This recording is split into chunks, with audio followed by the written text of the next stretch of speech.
نہ ہوتے. لوگ کہتے ہیں اعلیٰ حضرت میں شدت بہت تھی, بہت شدت تھی, بڑے سخت فتوے دیے. میں ایک ایسا شخص یہ بات کر رہا ہوں جس کے مزاج میں آپ دیکھتے ہیں شدت ہے یا نہیں ہے. ایک ایسا شخص کہہ رہا ہے جس کی اپنی طبیعت میں شدت نہیں اور اپنے فتویٰ میں شدت نہیں ہے, اعتدال ہے, نرمی ہے, بڑی گنجائش ہے. وہ شخص کہہ رہا ہے اگر اعلیٰ حضرت کے مزاج میں یہ شدت, اللہ پاک نے یہ شدت جو صلابت ہے یہ غیرت تھی.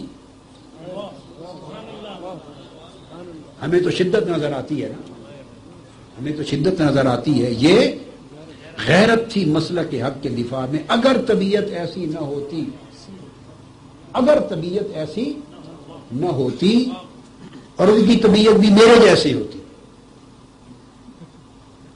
میرا مطلب ہے اعتدال والی ہوتی, فتویٰ اتنا سخت نہ ہوتا, تو جتنی شدت سے جلغار اور طوفان آیا تھا شاید پورے بر صغیر پاک و ہند میں مسلک اہل سنت خس و خاشاک کی طرح بہہ گیا تھا, کچھ بھی نہ بچتا. علماء بچتے ہیں اور علماء قائل ہوتے ہیں علم اور تحقیق کے زور سے. عوام اتنی علم اور تحقیق سے آگاہ نہیں ہوتی. عوام کا جو ایمان بچا وہ ان کی شدت فتویٰ سے بچا. جس شدت سے انہوں نے فتویٰ دیا نا گستاخان رسول کے خلاف اور جو جنگ لڑی, اس شدت نے بر صغیر پاک و ہند کے کروڑوں مسلمان عامت المسلمین کو, جن کو الف آب آتا ہی نہیں آتا, کتابیں کیا پڑھنی, جن کے پاس علم اور تحقیق ہے ہی نہیں, اس شدت نے ان کے ایمان بچا لیے. اس کو تجدید کہتے ہیں. یہ تجدید کا عنصر تھا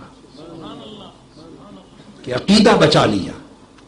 کیا اس کو مردہ ہونے سے بچا لیا, زندہ کر لیا. اور اس تجدید میں دخل ان کی اللہ نے ہر دور میں, جب تجدید کا کام اللہ کسی کو دیتا ہے تو اس دور کے تقاضوں کے مطابق اس کو طبیعت دیتا ہے, مزاج دیتا ہے. اس کی تحقیق کا بھی مزاج وہ ہوتا ہے. کبھی شدت سے کام چلتا ہے, کبھی نرمی سے اعتدال سے کام چلتا ہے, کبھی حکمت سے کام چلتا ہے. یہ ہر دور کی ضروریات ہوتی ہیں علمی. تو اعلیٰ حضرت جو تجدید کر پائے اور مجدد ہوئے اس صدی کے, وہ اس لیے ہوئے کہ انہوں نے مسلک اہل سنت, عقیدہ اہل سنت والجماعت کو مردہ ہونے سے بچا لیا, زندہ کر لیا, دفاع کیا. اور وہ کیسے کامیاب ہوئے اور کر پائے؟ وہ علم اور تحقیق کے تو آسمان تھے ہی. دیکھو نا, آپ جب اعلیٰ حضرت کی, آپ سے میری مراد بہت سے ہمارے علماء خطبہ, جب اعلیٰ حضرت کو بہت بڑا عالم اور محقق کہتے ہیں تو بہت سے علماء اپنے انداز میں کہتے ہیں. میں جب ان کو علم اور تحقیق کا سمندر اور علم تحقیق کا ان کو سمائے سوا, ساتواں آسمان کہتا ہوں, تو میں کسی اور نگاہ سے دیکھ کر کہتا ہوں. میں ہر ایک کو ایسے نہیں کہہ دیتا, میں ہر ایک کو ایسے نہیں کہہ دیتا. یعنی عقیدت کی میری طبیعت ایسی نہیں ہے کہ میں عقیدت کی وجہ سے القاب دے دوں کہ ہمارے امام ہیں, ہمارے اکابر میں سے ہیں, اس طرح القاب دے دوں. میری طبیعت ایسی نہیں. حق بات ہو تو زبان پر لاتا ہوں. اعلیٰ حضرت کو اللہ رب العزت نے جو علم, جو استعداد, جو صلاحیت, جو استنباط, جو استخراج, جو استدلال اور جو صلابت رائے اور اس سے اخذ نتیجہ اور اس کا استنباط کے بعد اس کا اطلاق و انطباق اور مصادر تک رجوع اور ان سے اخذ, یہ جو چیزیں اعلیٰ حضرت کو اللہ رب العزت نے عطا کی تھی, وہ ہند کے اس پورے دور میں کسی مسلک کے عالم کے پاس بھی اتنی صلاحیت نہیں تھی. یہ میں عصبیت کی بات نہیں کرتا. ہر کوئی علم میں جس مقام پر ہے میں اس کی عزت کرتا ہوں, علم میں مقام کی. اعلیٰ حضرت منفرد تھے. محض وفور عقیدت کی بات نہیں کر رہا, مگر جب اتنی تحقیق ہو تو آپ کو ایک لطف کی بات بتاؤں, لامحالہ طبیعت اور مزاج معتدل ہو جاتا ہے. یہ تحقیق کا منطقی نتیجہ ہے. یہ اجتماع ضدین تھا, اجتماع نقیضین تھا, جو منطق میں جائز ہی نہیں. یعنی تحقیق جتنی وسیع ہوتی چلی جائے طبیعت کی شدت اتنی بولیے کم اور نرمی آتی چلی جاتی ہے. یہ منطقی نتیجہ ہے. یہ دو بڑی پرلطف بات عرض کر رہا ہوں. اور تحقیق جتنی کم ہو اس کی گہرائی اور وسعت اتنی شدت زیادہ ہوتی ہے. مزاج و فتویٰ میں شدت زیادہ ہونے میں تحقیق کی کمی کا دخل ہوتا ہے. اور اگر کسی مسئلے پر تحقیق بڑھتی جائے بہت بڑھ جائے تو طبیعت میں نرمی آ جاتی ہے, وسعت آ جاتی ہے. چونکہ وہ پھر تمام چاروں ائمہ اربعہ کو پڑھتا ہے, وہ مذاہب اربعہ کو دیکھتا ہے, سب کے استدلال دیکھتا ہے. پھر وہ رہتا تو حنفی ہی ہے مگر دوسروں کے ساتھ رویہ نرم ہو جاتا ہے چونکہ سب کے دلائل آنکھوں کے سامنے ہوتے ہیں. میری بات آپ سمجھے ہیں نا؟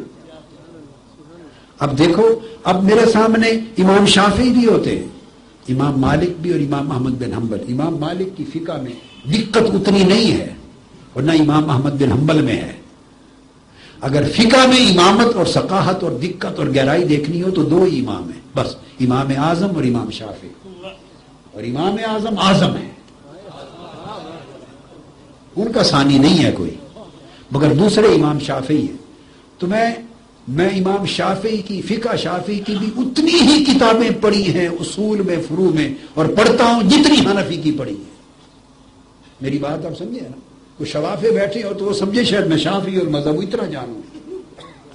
مقصد بات کا یہ کہ جب سارے مذاہب سامنے ہوتے ہیں اور دلائل ہوتے ہیں اور مذاہب متروکہ بھی سامنے ہوتے ہیں, مذہب ظاہری میں کیا ہے, ابن حزم نے کیا کیا, فلاں نے کیا اختلاف وہ کا, جتنی وسعت بڑھتی چلی جاتی ہے تو طبیعت میں شدت کم ہوتی ہے, گنجائش بڑھ جاتی ہے, اعتدال آتا ہے. یہ میں نے ایک خاص لطیف بات کہی. اب اس بات کو ذہن میں رکھے تو اب سوال پیدا ہوتا ہے کہ جتنی تحقیق اور مطالعہ کی وسعت اعلیٰ حضرت کے پاس تھی اس حساب سے ضروری تھا کہ طبیعت میں شدت کا نام و نشان ہی نہ ہوتا, فتویٰ میں وسعت اور نرمی ہوتی. تو یہ دو چیزیں کیسے ہوئی؟ بس یہ نقطہ, اسی کا نام تجدید تھا. وہ صرف مجتہد نہیں تھے, وہ مجدد بھی تھے. یہ وجہ ہے. اجتہاد ہو تو نرمی ہوتی ہے طبیعت میں. کہیں گے مجتہد بنا دیا اعلیٰ حضرت کو, کوئی اور بنایا نہ بنایا, میں جب کہتا ہوں میں اس کا ذمہ دار ہوتا ہوں. وہ مجتہد فی المسائل ہے. کیا ایسے مبالغہ آرائی نہیں کرتا, نہ مجتہد فی الشریعت بنایا ہے نہ مجتہد فی المسائل. مجتہد فی المسائل تیسرا درجہ ہے, اور مجتہد مقید, یہ دو درجے کے مجتہد قیامت تک جائز ہیں, ہوں گے اور ہوتے رہے. یہ امام مرخینانی بڑی بڑی کتابوں کے مصنفین اس تیسرے اور چوتھے درجے کے مجتہد ہی تو ہوئے ہیں. ابن حمام سے لے کر صاحب فتح القدیر سے لے کر وہ پہلا دور گیا جس میں صرف امام اعظم امام شافعی مجتہد فی الشرع ہے شریعت میں, اور ان کے تلامذہ اور پہلے دو تین ادوار کے لوگ مجتہد فی المذہب ہیں. آگے فی المسائل مقید ہوئے. تو اعلیٰ حضرت کی جو تحقیق ہے میں ان کو مجتہد فی المسائل سمجھتا ہوں, تیسرے درجے میں, چوتھے میں بھی نہیں, اس سے بھی اونچا. تو ایک طرف تحقیق کا یہ عالم اور دوسری طرف شدت کا یہ عالم کہ ان جتنا شدید فتویٰ ہندوستان میں کسی کے پاس نہیں تھا, اتنا شدت کا فتویٰ کسی کا نہیں تھا. اب یہ دونوں میں تطبیق کیسے ہوگی؟ وہ جو میری سمجھ میں آئی ہے وہ بات بتاتا ہوں کہ ان کے ذمے فقط علم نہیں لگایا گیا تھا, ان کے ذمے ایک مسلک حق کا دفاع تھا بہت بڑے حملے کے مقابلے میں.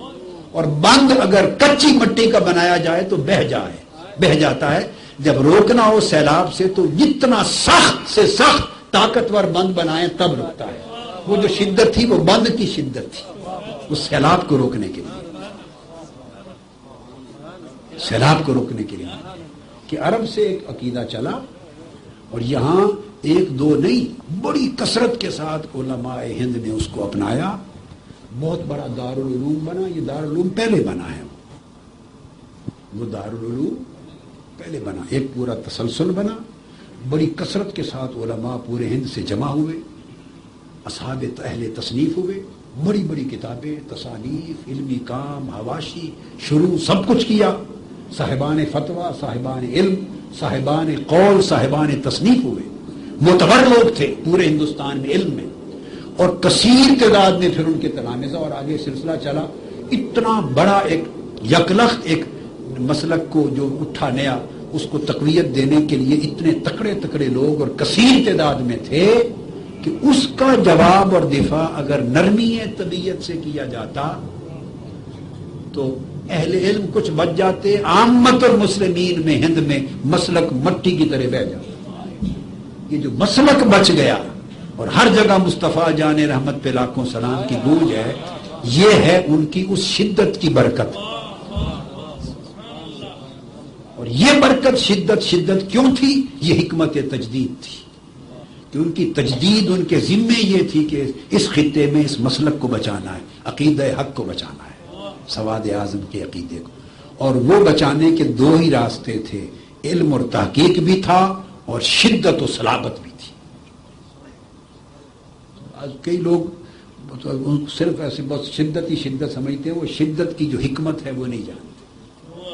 اگر یہ نہ ہوتی تو یہ بڑی باعث برکت تھی۔ ہر کوئی عام آدمی شدت اختیار کرے تو وہ نقصان دہ ہوتی ہے، مگر جس کو اللہ نے مجدد بنا کے بھیجا ہو تو وہ اس کو پتہ ہے کہ حکمت اس کو اللہ دیتا ہے کہ کیا حکمت ہے۔ اس میں عشق رسول کا عنصر بھی تھا، پھر ادب رسول ہے، پھر گستاخی رسول کو روکنا ہے، اور گستاخی کو روکنا شدت کے بغیر نہیں ہوتا۔ گستاخی نرم باتوں سے نہیں ہوتی، شاعرانہ باتوں سے۔ گستاخی نرم شاعرانہ باتوں سے، لطیف باتوں سے نہیں ہوتی۔ گستاخی سب سے بڑا کثیف جرم ہے، غلیظ جرم ہے، اور غلیظ، اغلظ اور اکثر جرم کو روکا جائے الطف لطیف شے سے، وہ نہیں، اس کے لیے شدت چاہیے، غصہ چاہیے۔